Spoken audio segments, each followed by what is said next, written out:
Would you agree with me that since the beginning of the Fourth Republic, we have not had a truly transformational leader? We have experienced different leaders who have performed averagely but have not been able to transcend the ordinary and achieve extraordinary success. Despite our good democracy, there remains a sense that something is lacking at the top. The nation needs selfless leadership, individuals who are driven by a genuine commitment to the welfare of the people and are willing to challenge the status quo to bring about meaningful change. Looking back at history, we can find examples of leaders who displayed remarkable courage and selflessness in their pursuit of societal transformation. And one such figure is one of my favorites, Julius Caesar, a Roman general and statesman who lived during the 1st century BC. And Caesar's political career was characterized by a strong focus on implementing social measures that threatened the power and privileges of the aristocrats and plutocrats of Rome. He championed the rights of the common people and sought to create a more equitable society. Caesar left a lasting impact on history through his various reforms and policies aimed at improving the lives of ordinary Romans. And one notable measure introduced by Caesar was the indiplume, which is the indiplume rule that threatened the rich usurers or the bankers who were exploiting the poor through exorbitant interest rates.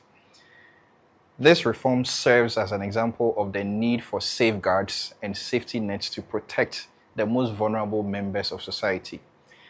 In 44 BC, Julius Caesar paid the ultimate price for his audacity.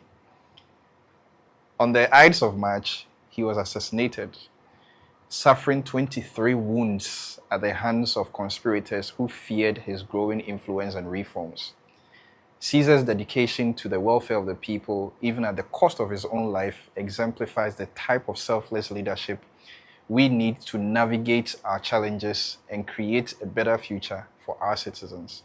In contemporary Ghana, the absence of robust safety nets for the poor contributes a stark wealth gap and limited economic mobility. High interest rates, often reaching as high as 30% per annum, further exacerbates the challenges faced by average citizens. Coupled with stringent bank collateral factors that make it nearly impossible for individuals to access capital, build businesses, the existing financial landscape perpetuates a system where the rich continue to amass wealth while the poor struggle to escape poverty. It is essential to recognize that advocating for the welfare of the poor and implementing measures to address income inequality is not synonymous to socialism. Rather, it reflects a recognition that capitalism, when devoid of conscience and fairness, can lead to preposterous disparities and societal unrest. A progressive society acknowledges the importance of inclusive growth, ensuring that economic prosperity is accompanied by the upliftment of the most marginalized. And in progressive societies, both the rich and the poor have the opportunity to improve their circumstances concurrently. It is a balance where economic growth is not solely measured by the expansion of wealth for a select few, but by the overall improvement in living standards for all citizens.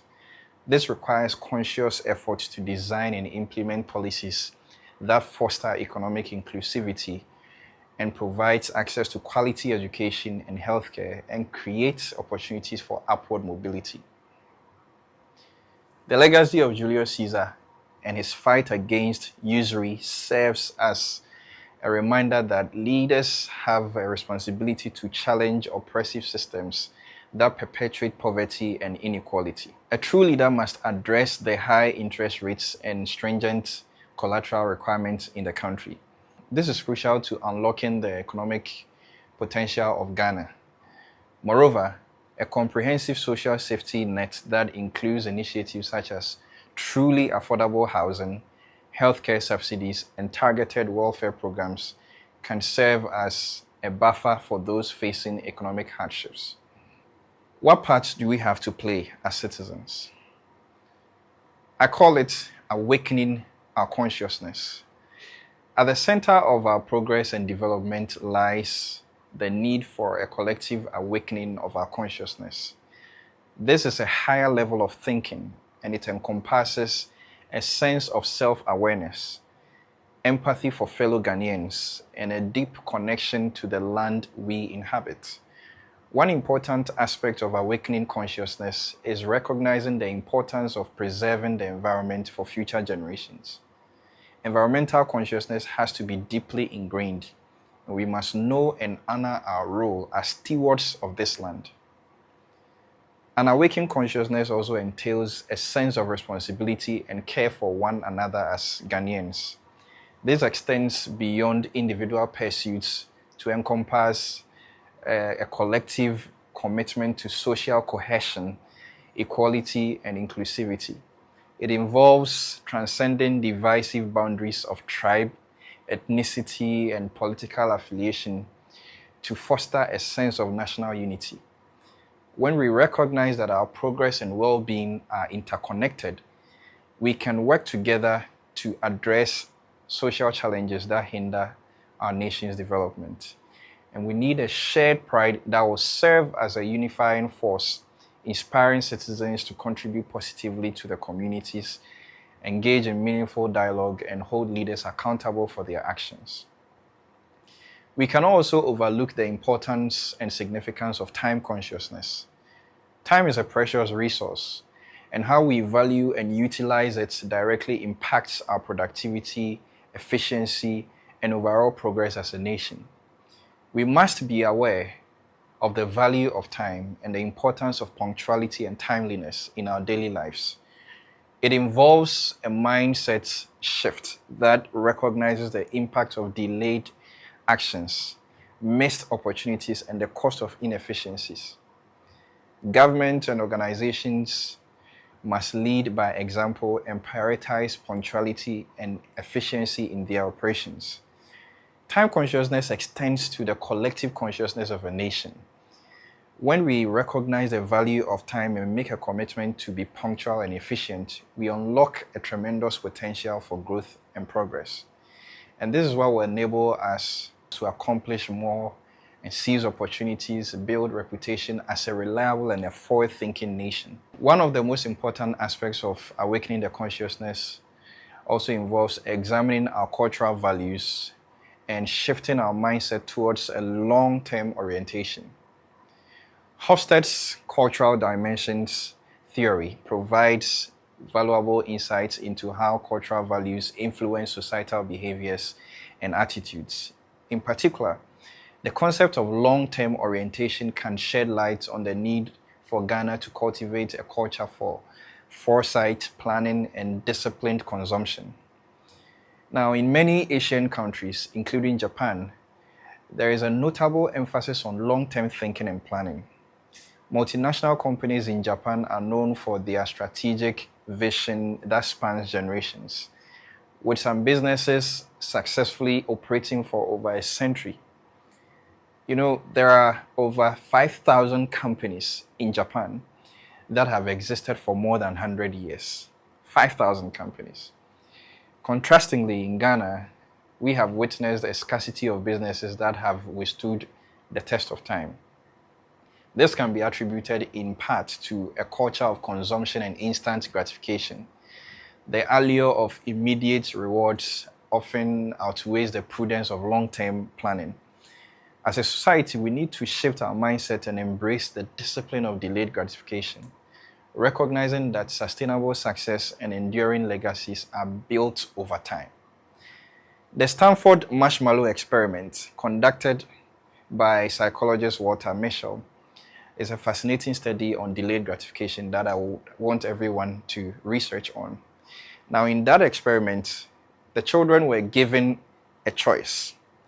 They would eat one marshmallow immediately or wait 15 minutes to receive 2 marshmallows.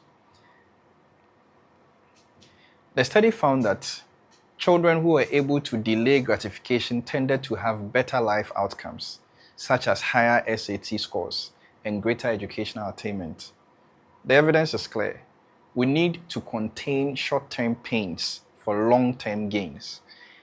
If we have a long-term predisposition, politicians will not entice us with short-sighted populist policies which create revenue gaps that leave critical sectors of the economy such as healthcare, education, and infrastructure underfunded. Instead, a culture of long-term thinking would prioritize policies that ensure growth and equitable development.